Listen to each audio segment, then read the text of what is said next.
আজকে একটা গুরুত্বপূর্ণ কথা বলবো। কথাটা হয়েছে আজ আগামীকাল রোজ মঙ্গলবার পবিত্র শবে বরাতের রাত। সকলকেই জানাই শবে বরাতের শুভেচ্ছা ও অভিনন্দন। আমরা সারা বছর যা কিছুই করি না করি, অবশ্যই শবে বরাতের রাত্রে আল্লাহর কাছে যার যা মনের আশা তা বলার চেষ্টা করব। আমার অভিজ্ঞতা থেকে বলছি, আমি অনেক দিন আগে যখন শবে বরাতের নামাজ পড়ি, তখন একটা লোক নামাজ পড়তে যায়, তো সবাই কান্নাকাটি করছে, কিন্তু ওই লোকটা যে সেজদায় পড়ে কাঁদছিল, আমার এখনো মনে আছে। ওই লোকটা আর উঠে নাই। তার যত মনের বেদনা আসছিল ওই কান্নার মাধ্যমে ফুটাইয়া তুলেছিল, ফুটে উঠছিল।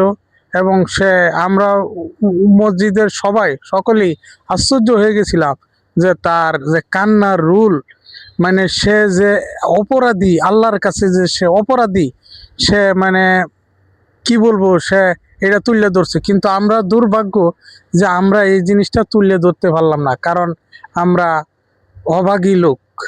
তাই আমি বলবো, সামনে রমজান মাস আসতেছে, আমার এক ছোট ভাই, চাচাতো ভাই মারা গেছে।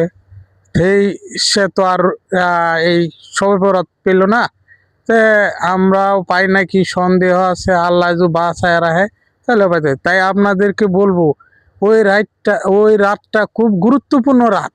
আপনারা অবশ্যই এই রাতে আল্লাহর কাছে যা চাওয়ার সবই যেন আপনারা আল্লাহর কাছে তুলে ধরেন, আরজি করেন, যেন আল্লাহ আপনাদের কান্না শুনতে পায়। একজন ব্যক্তি হিসাবে, মানুষ হিসাবে আপনার আল্লাহর কাছে অবশ্যই এটা আবদার করবেন, আপনাদের মনের আশাগুলা, যাতে আপনাদের পূর্বের যে গুনাহগুলো মাফ করে দেয় এবং সামনের ভবিষ্যৎ চলার জন্য আপনাদেরকে আল্লাহ তাআলা সহায়তা দান করে।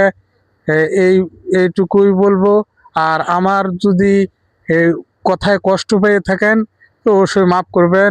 আর আমার ইউটিউব চ্যানেল হলে অবশ্যই সাবস্ক্রাইব করে দিবেন। আর ফেসবুক হলে আপনারা অবশ্যই ফলো দিবেন, লাইক কমেন্ট শেয়ার করবেন।